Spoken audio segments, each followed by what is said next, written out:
Awesome. Okay, let's go through this real quick. So it says simplify the following. It's addition and subtraction, and then we'll name it. So we have highest degree to lowest degree. So 2x cubed, 2x cubed plus minus 5x cubed is how many x cubed?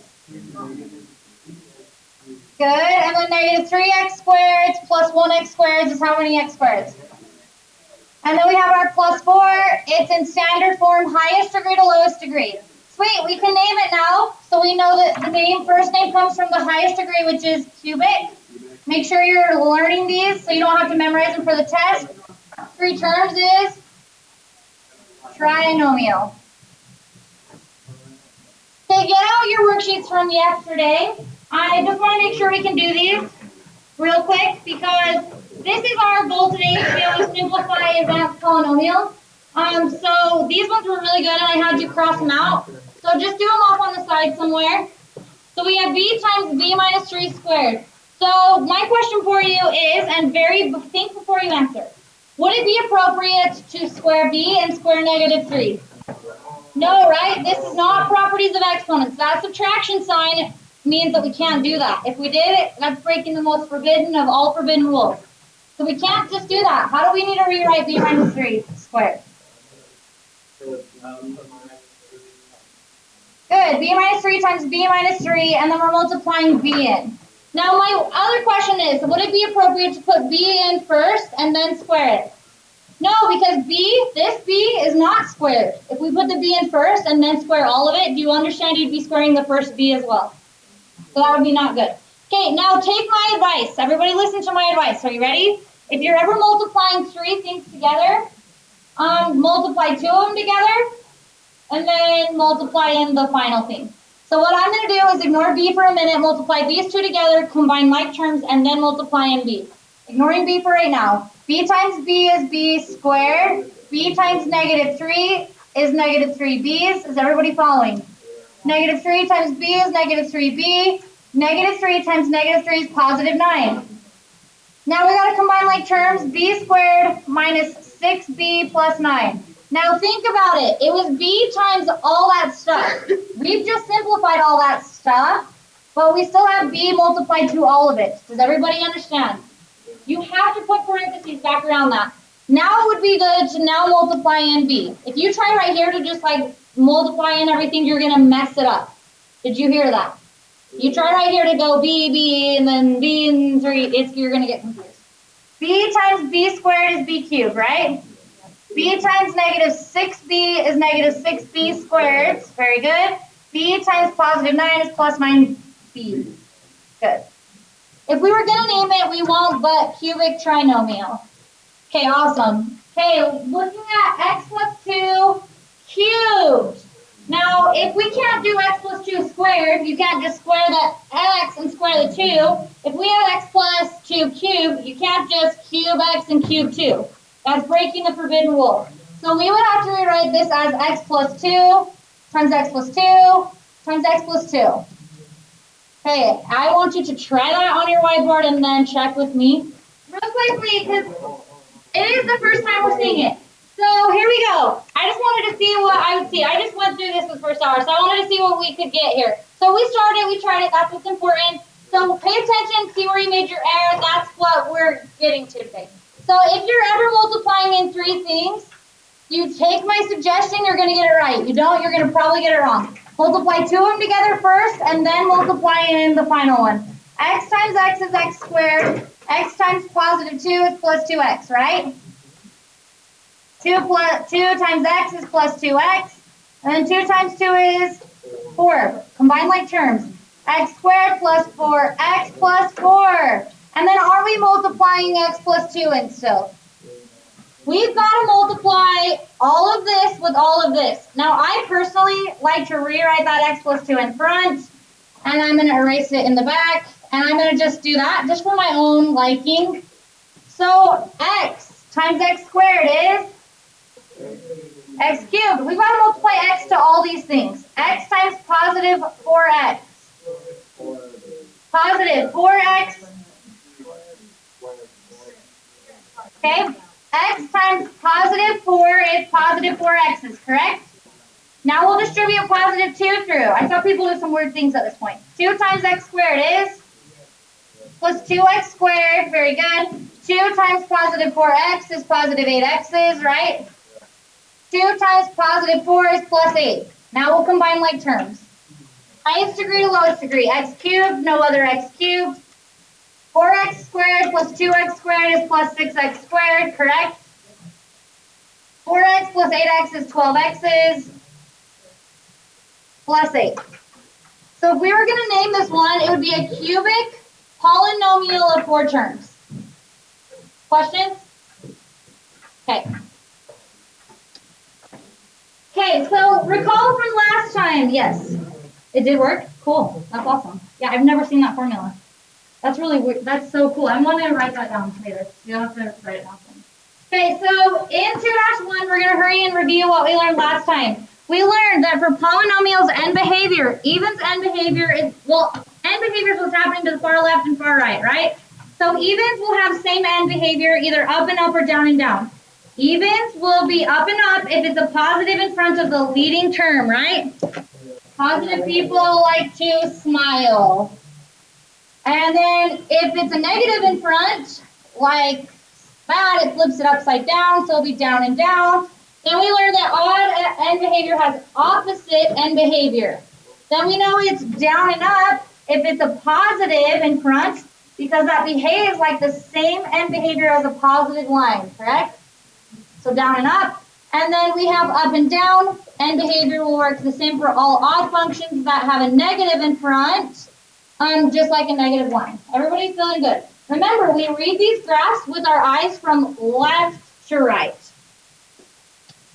Okay, let's do number 2 on the green part of the worksheet. Here we go. We're on the green, so flip to the second page. It says write each polynomial in standard form and classify the polynomial. So let's write this in standard form. 7p to the 4th goes first, correct? Yeah. Minus 2p minus 5. Now everybody, I want to say one thing. In secondary 2, a lot of students will make mistakes and say, like, think that because this negative is behind 7p to the 4th, that's negative. We always look at these from left to right. So when you're reordering it, look in front to see if it's negative or positive correctly. So now we can name it, it's a quartic trinomial, correct?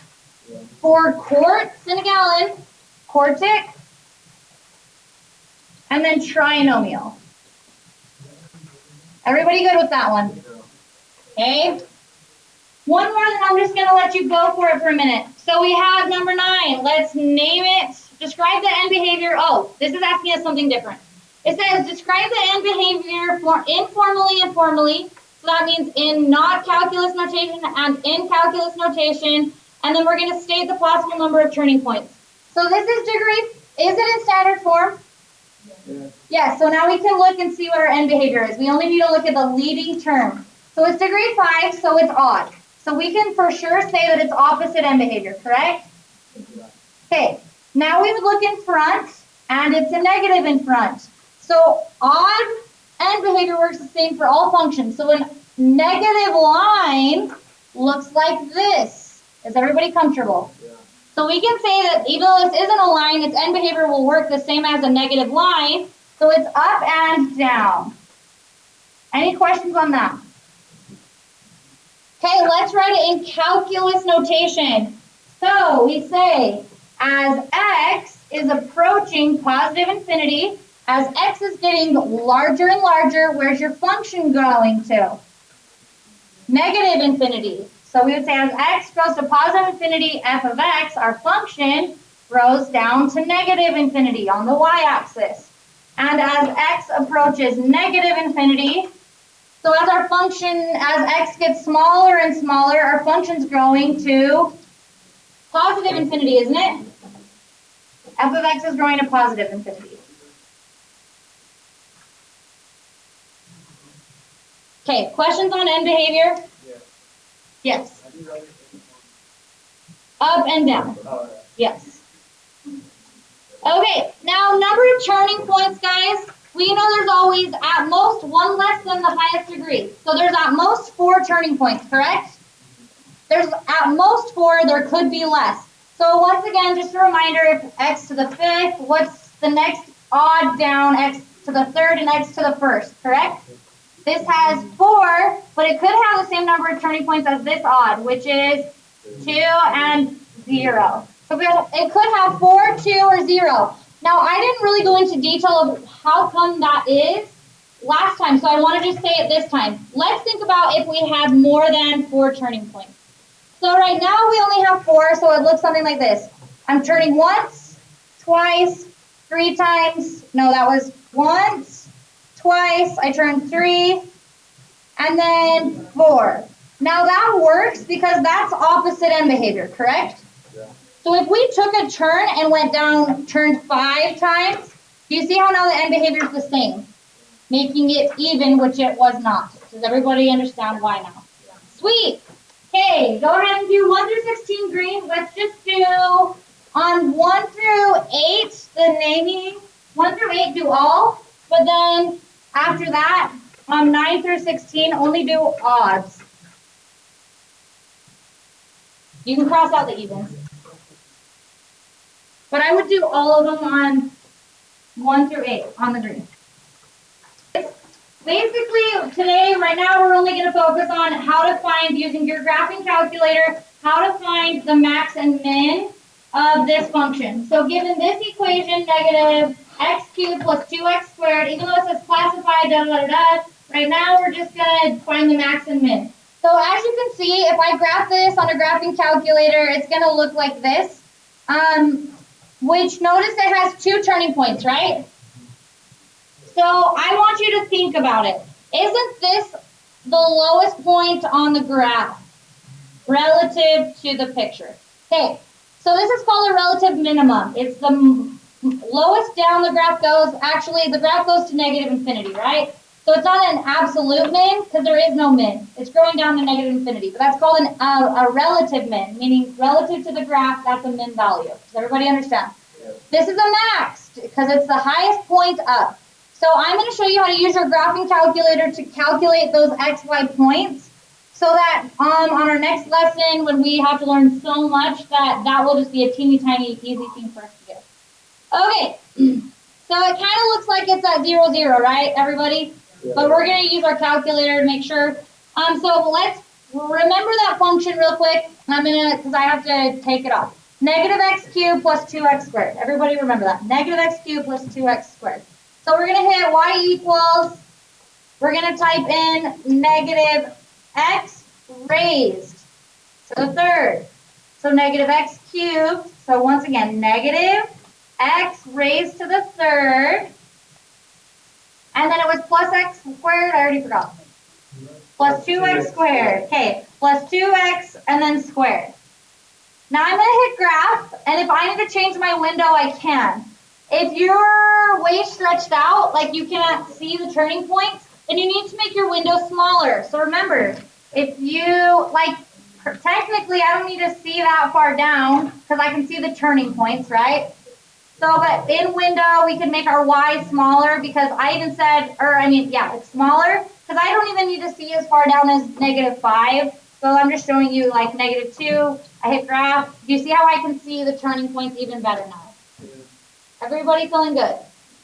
Okay, next thing. What we're going to do is choose, are we going to find the min first or max? Let's find the minimum. So we're going to hit the second key on our calculator. Hit second.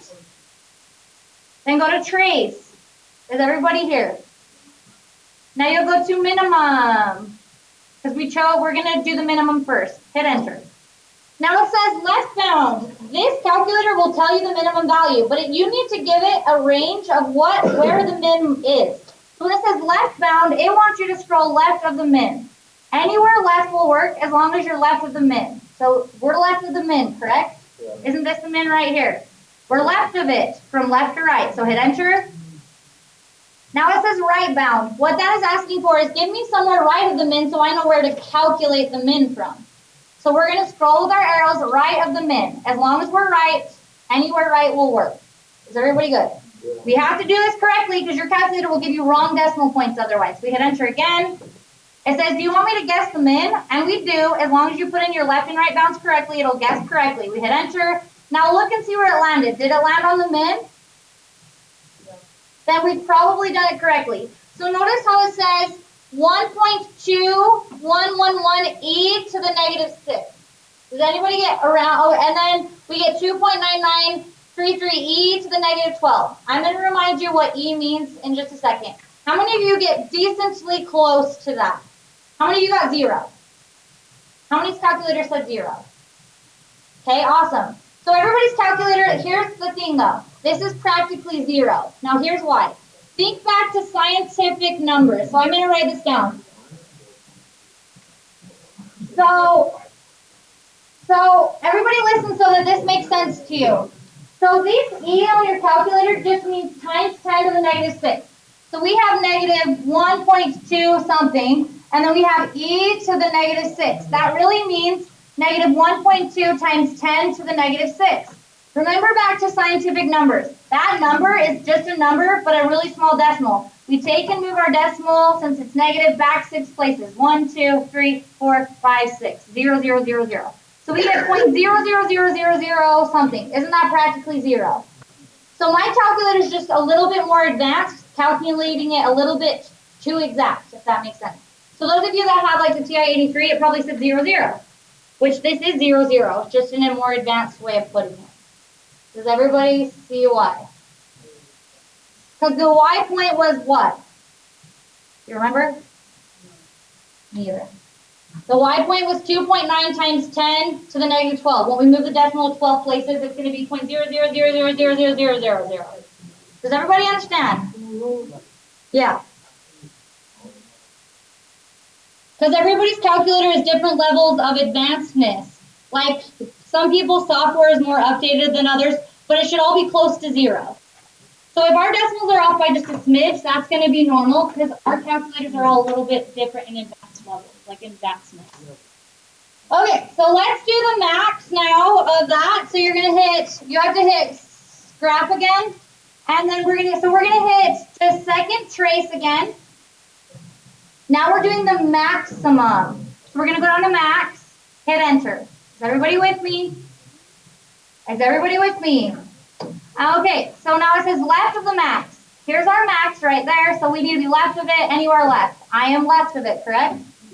I hit enter, right bound, we've got to scroll anywhere right. I hit enter again. I hit enter, it says, do you want me to guess? We do, it'll guess correct for us. And we get, make sure it landed up there on the max, otherwise you've done your bounce incorrectly. We get 1.33, there's no times 10, so it is like 1.3. And then our y value is 1.2. Did any of you, your calculator should be pretty close. 1.29? Doesn't that have to be 1.3? You get what I'm saying? And then we get 1.2. Your calculator should be really close to that. If not, you've calculated it wrong. Okay, awesome. So I just wanted to practice that. We're not going to really do anything. Oh, this was 0, 0, and then this was 1 point whatever, 3, 1.2.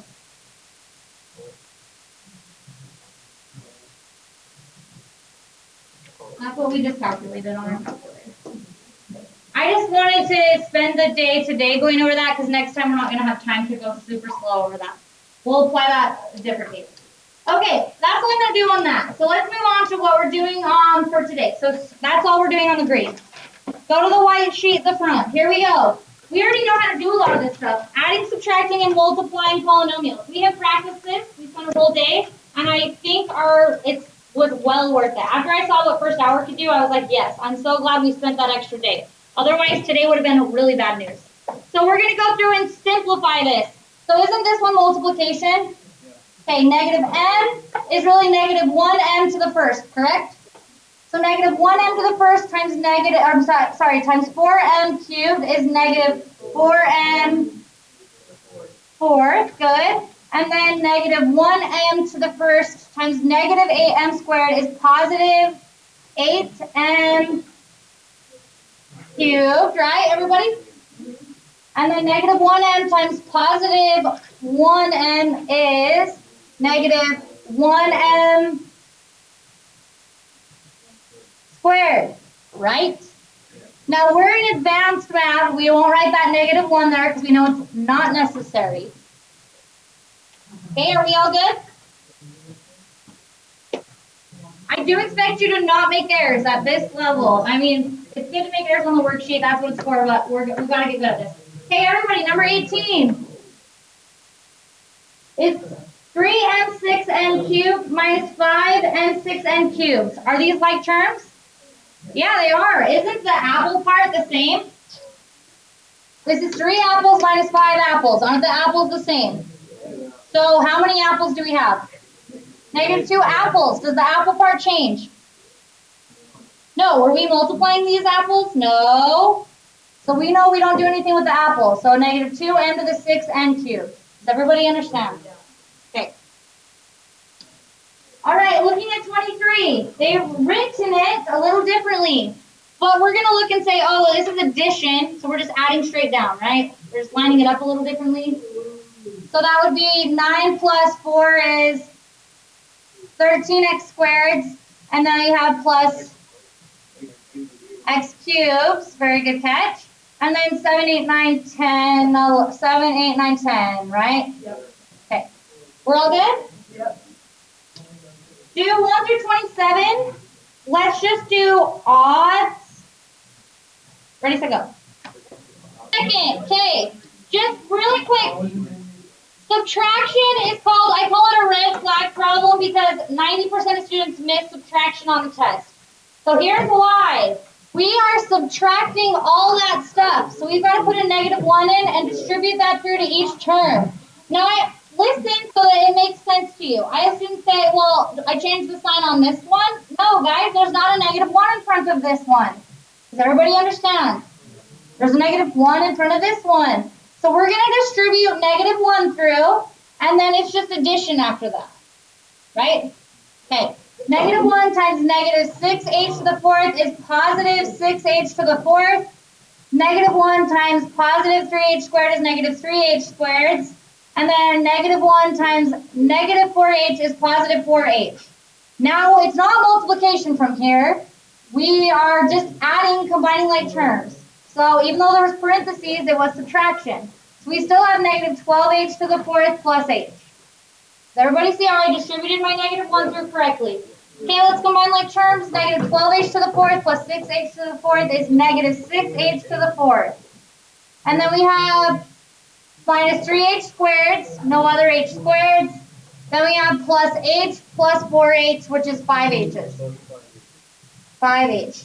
Now this is in standard form, highest degree to lowest degree. It's a 4th degree trinomial. It's a quartic trinomial. How about number 34 here? We have this polynomial subtract this polynomial. So we would change the sign on these two, because that's -1 times that and that. So that's -2a's plus 10. And then we would combine like terms. So we still have 3a squared plus a plus 5. Let's combine like terms. 3a squared, yes? It's not. Good catch. What is it? Plus 5. Plus 5. Yep, so then 1a minus 2a's is -1a, so -a. And then we have, careful, see this is where people mess up, but not anymore, not anymore. They'll say, oh, -5. We read numbers from left to right. It's +5, right? +5 plus 5 is +10. Don't mess that up. This is a quadratic trinomial, just saying. So right here, even though it's listed a little differently, we would treat it the same way. We have a -1 in front, distribute it through here. So that's -5n minus 2, and then we'd add straight down. 11, we've already distributed -1 through. 11n's minus 5n's is 6n's. -4 minus 2 is -6. Is everybody feeling good about these? Okay. So finish the worksheet odds. Ready, set, go. And then we'll get to the good stuff. The level of advancedness we should be at. But I need you to do those first. So we're on the second page now. That's what I need you on. Everybody on that. I had most people first hour finish it. So what we're looking at here, if we saw something like number 1, wouldn't we know that we would need to distribute this to all of those? And this to all of those. Combine like terms. Okay, then looking at number 3, I'm going to say something. Everybody listen.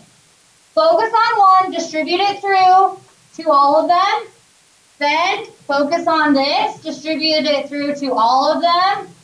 Then focus on this, distribute it through to all of them. And you better go very slow and not mess up on one little sign, or else redoing the whole problem takes 10 minutes. Does everybody understand? Okay? Okay, how about you just give it a try? Ready, set, go.